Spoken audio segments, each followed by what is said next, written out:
Bonjour et bienvenue à Entre nous Estival. Vous êtes bien à votre émission. On va passer une belle demi-heure ensemble. Et aujourd'hui, j'ai la chance de parler avec Marie-Chantal Baguia, qui est accessoiriste d'intérieur. Et Marie-Chantal, tu me partageais que toi, tu es une immigrante au Canada depuis plus de 10 ans. Et la première question que j'ai envie de te poser, c'est qu'est-ce qui a motivé ton immigration pour ce pays? En fait, moi, j'ai immigré juste pour rejoindre, en fait, mon mari qui était déjà ici au Canada. Il était présent, en fait, pour ses études et puis, quand il a terminé, il a décidé de s'établir ici au Canada. Donc, il m'a simplement demandé, de venir et de pouvoir le rejoindre. Donc, c'est comme ça qu'on s'est établi ici et j'y suis. Ça va faire un peu plus de 15 ans que je suis maintenant au Canada. Wow. Et puis quand toi t'es arrivé, 15 ans c'est encore, je suppose que l'immigration, je dirais francophone, elle n'était pas super affluente, je pense, en ce moment-là. Comment toi t'as réussi à t'intégrer dans cette nouvelle communauté-là? Parce qu'il faut qu'on le dise là, c'est souvent pas facile, hein? Effectivement, ce n'est pas facile quand on arrive. Et je dirais même que dans mes débuts, j'ai dû même retourner aux études quand je suis arrivée. Je suis retournée aux études pour pouvoir m'intégrer aussi. Je reconnais que quand on était à Montréal, j'ai eu aussi à faire du bénévolat dans certains organismes. Ça permet en fait de côtoyer en fait des personnes sur place, de pouvoir comprendre en fait la culture, de pouvoir comprendre aussi les façons de faire d'ici. Donc ça a été vraiment au travers de ces expériences-là que j'ai réussi à m'intégrer. Donc, fait qu'on est arrivé en premier, on était à Montréal. Et puis là, comme tu disais, là, oui, tu as fait du bénévolat, tu es aussi retourné aux études pour pouvoir mieux t'intégrer à la vie ici, dans la vie ici au Canada. Mais je suppose que avant d'immigrer au Canada, là, tu avais une vie. C'est clair que tu avais une vie dans ton pays d'origine, peut-être même que tu travaillais, mais de revenir dans un pays et puis de retourner à l'école, ça doit être difficile parce que on se dit devenu une femme, il faut qu'on soit productive. Donc retourner à l'école, ça doit être un peu compliqué. C'est certain que les réalités ne sont pas identiques. C'est vrai que là où j'étais, parce qu'il faut dire que je suis originaire de la Côte d'Ivoire, mais je ne suis pas venue directement de la Côte d'Ivoire. J'ai été au Sénégal où j'étais pour mes études et j'y travaillais. Et donc, fait que j'ai dû tout abandonner, le travail pour pouvoir comme venir m'établir ici au Canada. Mais les réalités ne sont pas identiques. Donc, fait que pour pouvoir m'insérer aussi dans le marché du travail, il a fallu que je retourne aux études pour pouvoir comme vraiment comprendre en fait les façons de faire, même au niveau, parce que déjà à l'université, on voit déjà les pratiques d'ici, donc fait que il Oui. fallait que j'y retourne. Ça a été un élément en fait qui m'a beaucoup aidé. Et quel est le programme que tu as fait quand tu es retourné aux études et pourquoi tu l'as fait ce programme-là? J'ai étudié en communication. Depuis très très longtemps, j'ai rêvé en fait faire des études en fait en communication, plus précisément en relations publiques. Et donc, parce que toute petite, en fait, j'ai toujours rêvé, en fait, d'être diplomate, mais j'avais le sentiment que les études, en fait, de diplomatie, c'était quelque chose qui était réservé à une catégorie ou à une classe de personnes dont je pensais que c'était quelque chose qui Ouais. était inaccessible. Donc, fait que en faisant des études de relations publiques, je retournais en fait à mes premiers amours parce que la diplomatie, c'est vraiment les liens entre deux pays. Et donc, fait que en faisant en fait le métier de relationniste, c'est la relation entre plusieurs parties, donc entre l'organisation et ses différents publics. Donc, fait que je me plongeais quand même dans quelque chose que j'avais toujours rêvé de vouloir faire. Et particulièrement les études en relations publiques, j'ai trouvé qu'ils étaient accessibles ici, donc fait que je me suis dit, pourquoi pas. Donc fait que c'est comme ça que j'y suis allée, en fait. Ouais. Ça, c'est quelque chose que je savais pas. Je savais que tu avais juste étudié pardon, en communication, mais spécifiquement en relations publiques comme moi, là, de le savoir, là, ça fait plaisir, ça fait une belle communauté. Alors là, tu es en relations publiques, tu gradues. Comment tu as pu t'insérer dans la vie professionnelle ici? Pour m'insérer dans la vie professionnelle ici, En fait, je vais vous partager, hein, cœur à cœur. Une chose que j'ai eu à faire, pour dire vrai, quand j'ai fini mes études, je suis allée en fait voir un organisme pour leur dire que j'avais besoin en fait d'avoir un stage. Et ils m'ont dit, ben, on n'a pas vraiment besoin de stagiaires. Et puis, ben, je leur ai dit non, c'est juste en fait pour valider en fait mon diplôme et autres. Ça fait partie du processus. Oui, Et oui. donc, fait ce qu'ils m'ont offert, ils m'ont offert 3 jours de stage. Et puis, je leur ai dit, ben, en ce moment, je n'avais pas d'enfant. J'ai dit, ben, j'ai 2 autres journées où je suis disponible. Est-ce que je peux être là avec vous, mais en tant que bénévole? Donc, fait que pendant 3 jours, je faisais mon stage et pendant les 2 autres journées, j'étais disponible pour eux selon leurs besoins. Mais sachez que en faisant cela, ça m'a ouvert en fait les portes parce que au bout Mais de, c'est j'ai ça. fait mon stage, au bout de 3 mois, ils m'ont offert en fait un poste d'adjointe aux communications. Et au bout de six Waouh. mois, j'ai eu un poste de coordonnatrice aux communications. Donc, quelque chose que je m'y attendais même pas, là, sérieux. Et puis, je pensais pas que le fait de faire le stage et le bénévolat, ben, pour eux, en fait, ça a été un indice que je tenais, en fait, à être avec eux, à travailler avec eux. Donc, fait que j'avais de l'intérêt pour l'organisation. Donc, fait que, ils m'ont donné cette possibilité-là de travailler avec eux. Et puis, c'est comme ça que, tranquillement, j'ai pu faire mes mains, en fait, mon expérience en communication et relations publiques.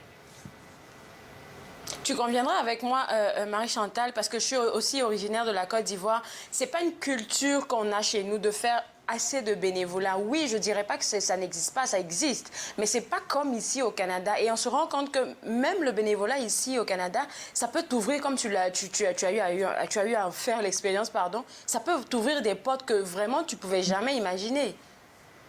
Tout à fait, parce que même avec le bénévolat, on côtoie non seulement les employés de l'entreprise, Oui. mais on côtoie aussi les bénéficiaires en fait de l'organisme pour lequel en fait on va prêter main forte. Donc, fait que du coup, ça vient nous aider aussi à comprendre en fait la société et à faciliter en fait notre intégration. C'est vrai que ça ne fait pas partie de nos habitudes quand on est dans nos pays d'origine, comme par exemple en Côte d'Ivoire, mais j'ai eu aussi cette grâce-là d'avoir mon époux. C'est lui qui m'a encouragée aussi dans tous ces processus, étant donné que lui, il est arrivé avant moi. Il est arrivé ici, je Avant dirais, toi. 3 ans avant que moi j'arrive. Donc, fait que ça a été aussi aidant. Donc, je dirais que quelquefois, d'avoir la bonne ressource à côté de toi et la bonne information, ça aide aussi dans l'intégration de la société. Alors, dis-moi, comment tu fais le saut de ton travail en tant que coordonnatrice là-bas des communications dans l'entreprise dans laquelle tu étais à devenir accessoiriste d'intérieur? Je veux comprendre. Il y a eu beaucoup de choses qui se sont passées entre-temps, entre l'emploi et puis l'entrepreneuriat. Déjà, même pour commencer, depuis toute jeune, en fait, c'est quelque chose que j'ai tout le temps eu à faire parce que mon père, il est entrepreneur.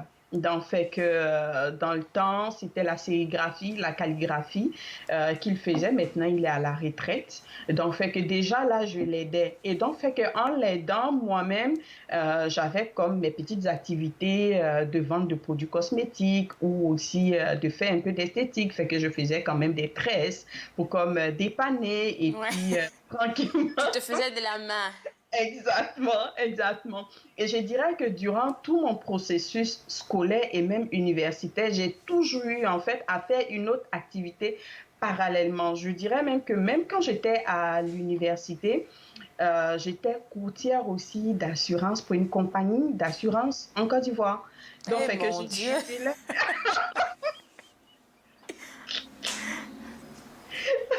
je jumelais en fait les deux. C'est quelque chose en fait, ça a toujours été comme, ça va de soi pour moi d'avoir comme à faire 2 activités.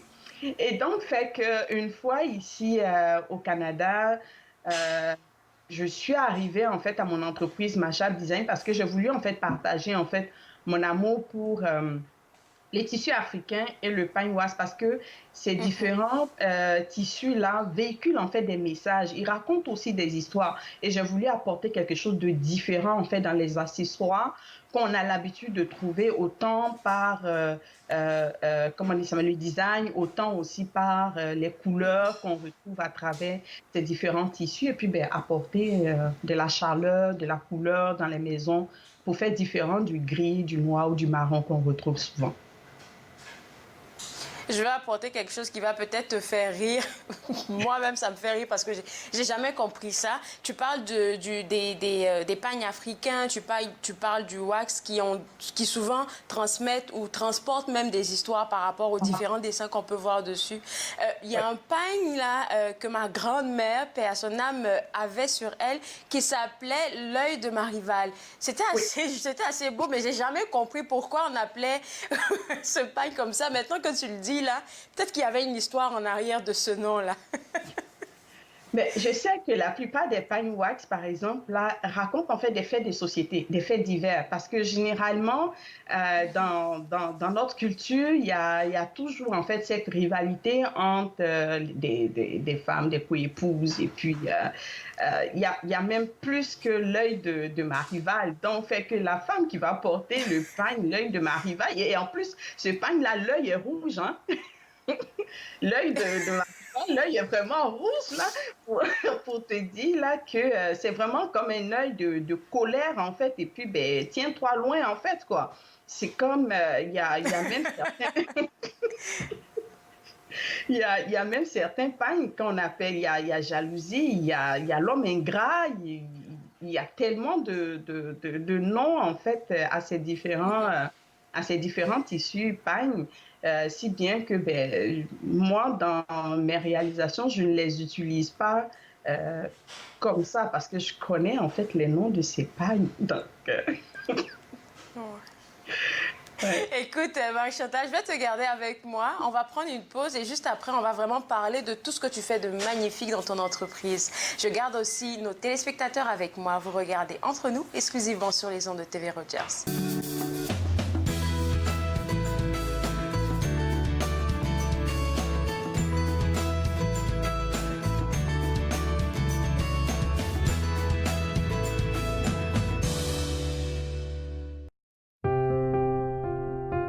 Les commerces, les restaurants et les services locaux d'Ottawa font partie importante de notre tissu urbain.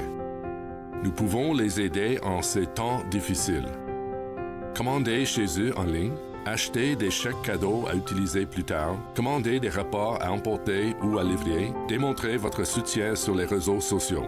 S'il vous plaît, faites-le aujourd'hui. En savoir plus, visitez ottawa.ca/acheter local. Je l'ai fait. J'en ai besoin. Inaho, me l'a donné. Je suis vivante. En tant que donneur d'organes, vous pouvez sauver jusqu'à 8 vies et en améliorer autant que 75 autres. S'il vous plaît, visitez notre site web et engagez-vous au cadeau de la vie. Vous serez heureux de l'avoir fait. Merci. Salut la belle gang! Je m'ennuie, que j'ai hâte de vous retrouver, que la vie est bizarre en ce moment. On prend ça un jour à la fois. Je vous souhaite un bel été. On se retrouve très bientôt. Nathan parle, mercredi 20h sur TV Rogers.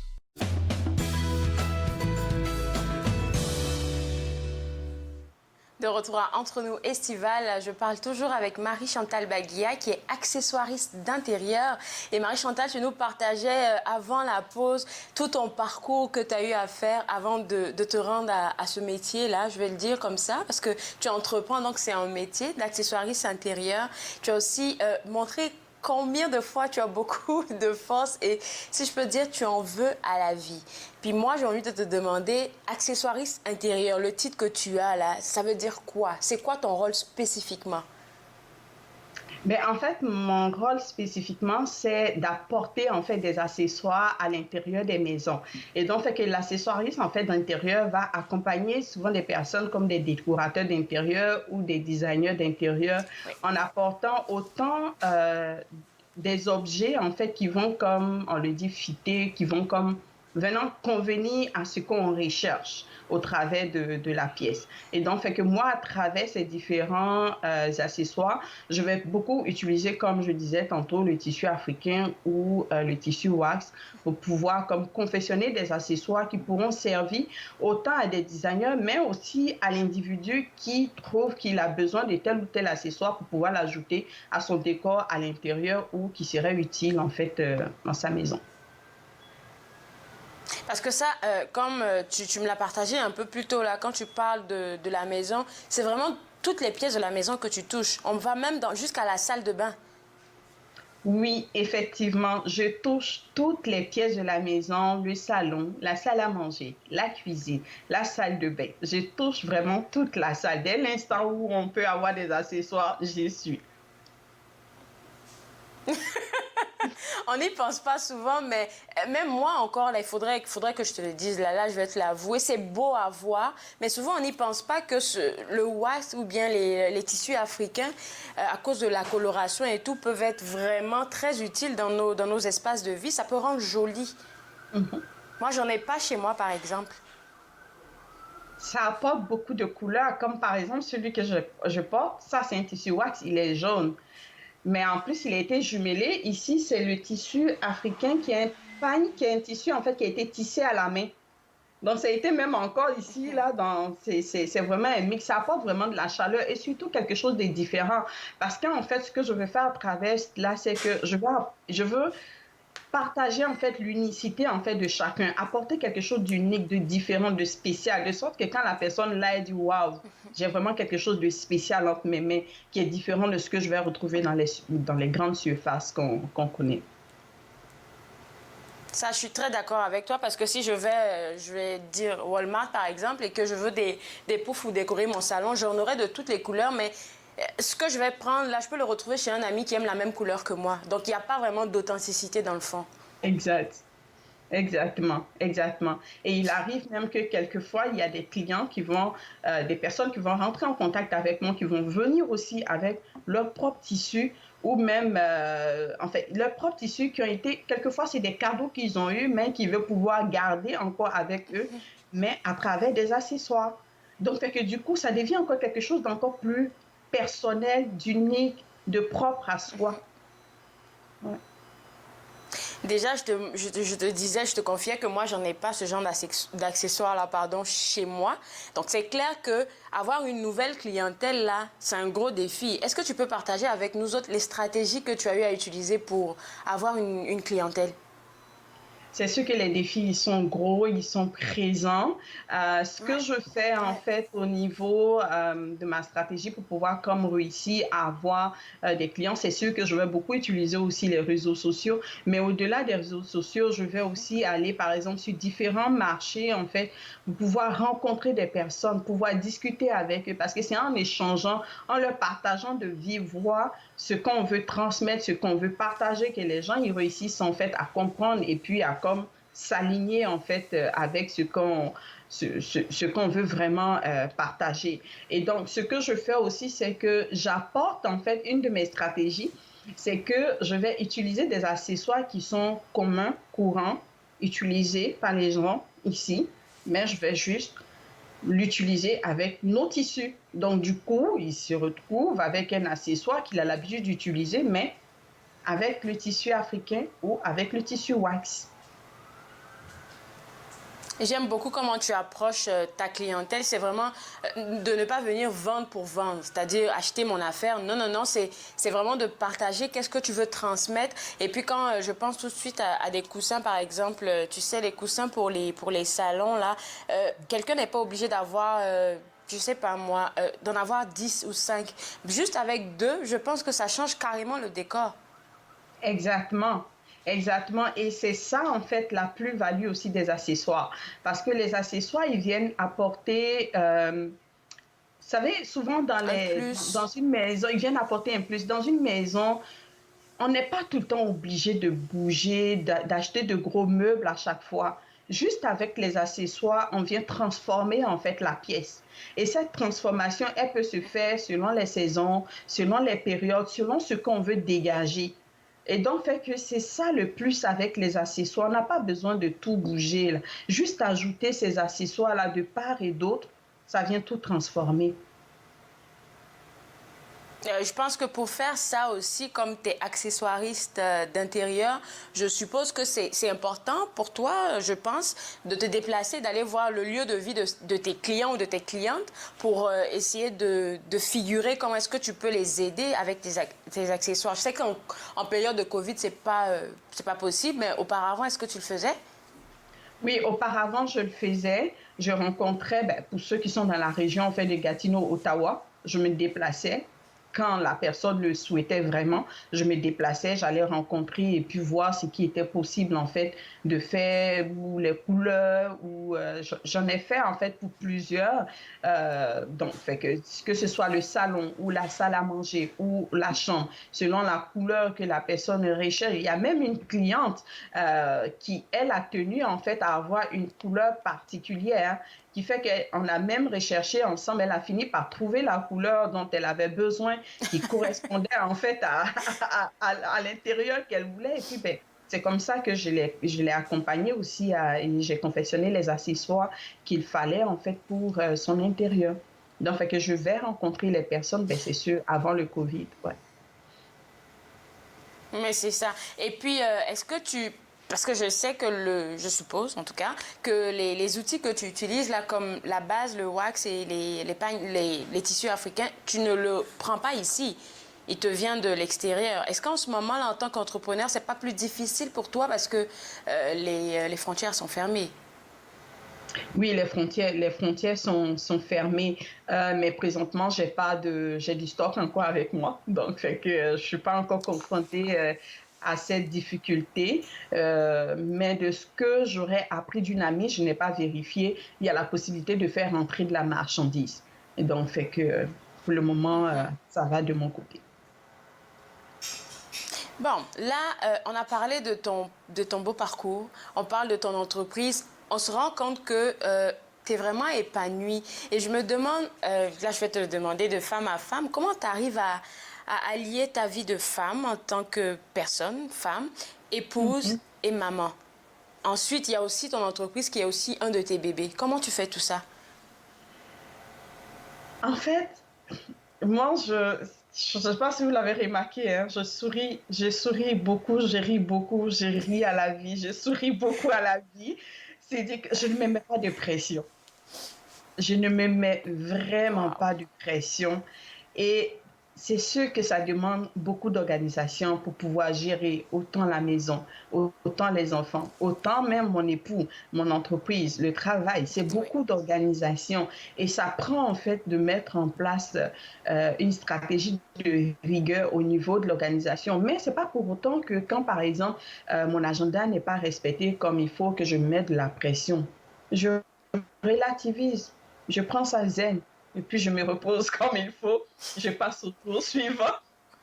Mais c'est vraiment ça parce que je me dis que la vie est tellement belle, on mérite tellement de belles choses que je ne veux vraiment pas me mettre de la pression. Et puis, je lâche prise. Quand je n'arrive pas à faire quelque chose, je lâche prise. Pour ne pas te cacher, il m'arrive quelquefois que, parce que souvent, bien souvent, la plupart, tout ce qui est sur ma boutique, ce sont des accessoires que je confectionne moi-même. Donc, je m'organise pour pouvoir les faire les soirs ou les fins de semaine. Mais il m'est arrivé quelquefois que je suis en train de coudre et puis il est 23 heures et le fil, il est fini. Qu'est-ce que je fais? Les magasins sont finis, je n'ai plus de fil. Oh là là! Je n'ai plus de fil et puis je devais livrer le lendemain. OK, qu'est-ce que je fais? Je peux rien faire. Donc, j'arrête tout, je vais dormir et puis j'envoie un message à la cliente pour m'excuser. Si le rendez-vous, par exemple, c'est pour midi, en ce moment, je me dépêche le matin très tôt d'aller chercher un fil pour venir comme terminer ce que j'avais à faire. Mais sinon, j'envoie un message, je communique avec la personne parce que c'est important de communiquer surtout avec la cliente. Oui. partager en fait ce qu'on vit. Ces personnes-là, quand tu réalises en fait tout ce qu'on fait, tous les efforts qu'on fournit en fait pour eux, pour leur bien-être, ben, ils sont compréhensifs. Ben, quand on ne communique pas, c'est là que ça envoie de la chicane et puis ben, on s'en sort plus. Donc c'est important de vraiment communiquer. Et puis ben, je pense que, je sais pas, c'est parce que j'ai étudié en communication, ben, je communique.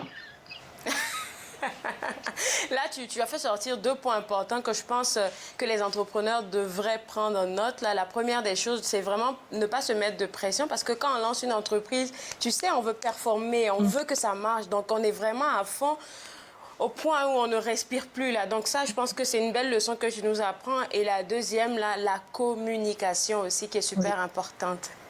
Oui. Alors, dis-moi, te sentir comme épanoui, je dirais comme ça, avec ton entreprise, avec la bonne coordination que tu fais entre ton travail, ton entreprise, tes enfants à la maison. Est-ce que tu te sens bien ici au Canada, à Ottawa même plus précisément? Oui, je me sens vraiment bien ici au Canada parce que je reconnais qu'on a beaucoup de privilèges ici au Canada. Les ressources sont vraiment disponibles pour qui le veut.